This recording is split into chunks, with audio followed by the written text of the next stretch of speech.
song really is about my grandmother, the summers that I got to spend at her house. It's a big old shot of nostalgia for me. And when I wrote that song, it was very, very specific. A very specific time, very specific person, very specific place. But the funny thing about songs and the universal quality of just being a fucking human being is when you put those songs out into the world, other people find their childhood in those songs. And it's like they can put themselves over top of that songs and see their grandparents just as clear as I see my grandma when I sing that song every night. I love playing that song. It might be one of my favorite songs I've written in a very long time. For those wondering, Cherokee Purples are my favorite strain of heirloom tomatoes. And if you want to get heady, we can talk about my top 10 strains of heirloom tomatoes. I will not bore you with it, but my favorite is the Cherokee Purples. And it's because my grandmother grew those in her backyard. And in North Carolina, we have this. It's just simple. It's a summer standard on the table. It's just a tomato sandwich.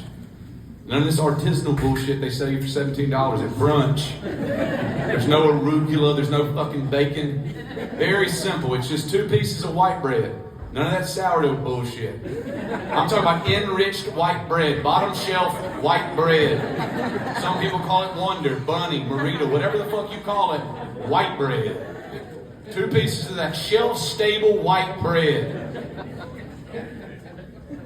2 pieces of that, you poke it open and take Duke's mayonnaise. It has to be Duke's. If it ain't Duke's mayonnaise, it ain't a fucking sandwich. And you put it on both sides, and then you thick cut a tomato. And you put that tomato down, you put salt and pepper, you close it up, you cut it in half, and it's perfect. It's so simple and it's so perfect. And during the summer, when those tomatoes are in season, you can just go out every day and pick you one, and it's hot. And there's nothing that takes me back to my childhood like pulling a tomato out of the garden and making a sandwich with it, because it reminds me of her. My grandma, like a lot of kids who were born when I was born, grew up in the 80s. Your grandma watched you in the summertime because your parents were working. And by watch, I mean that in the loosest sense of the word. The only thing my grandmother ever watched was Victor Newman from 12:30 to 1:30. Half of you laugh because you had the same fucking childhood.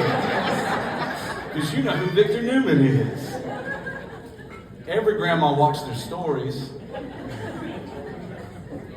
And if me and my brother could go about 2 weeks in the summertime without killing each other, my grandma would let us start inviting friends over.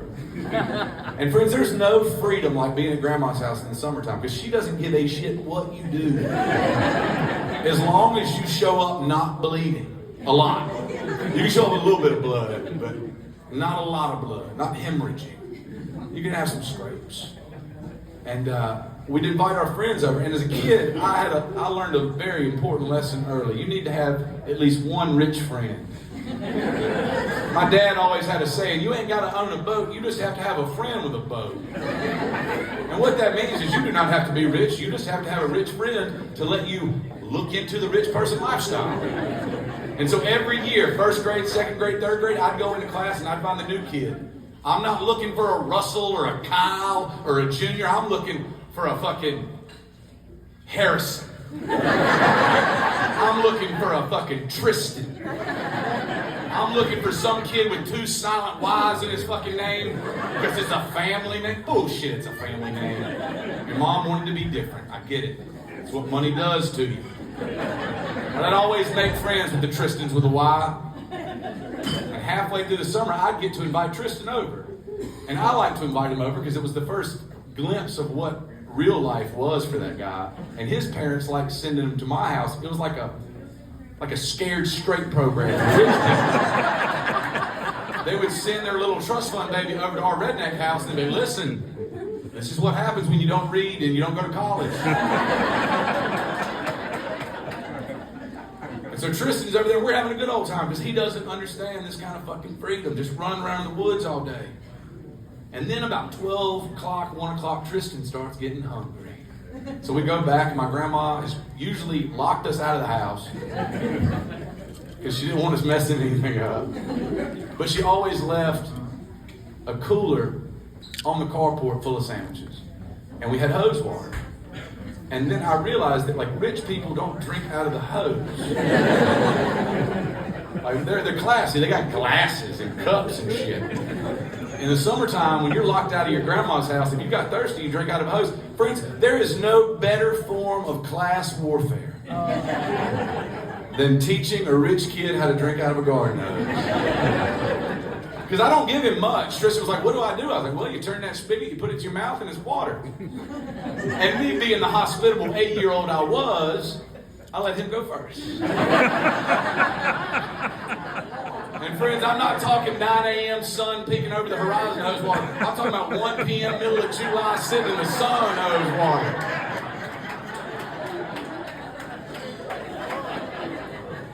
Me and my brother would just sit back and be like, watch this motherfucker.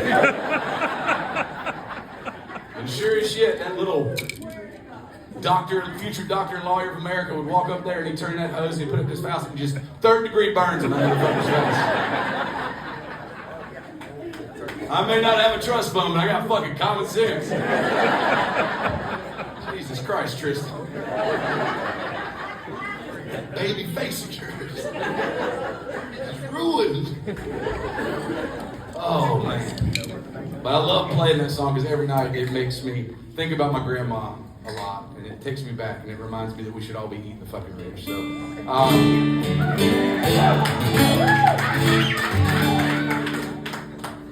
wherever Tristan is, Tristan is real. I should have changed the name to something not. I'm Facebook friends with Tristan, so I'm sure he sees these fucking YouTube videos.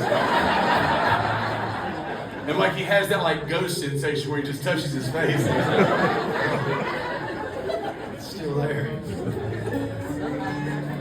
Fucking Tristan.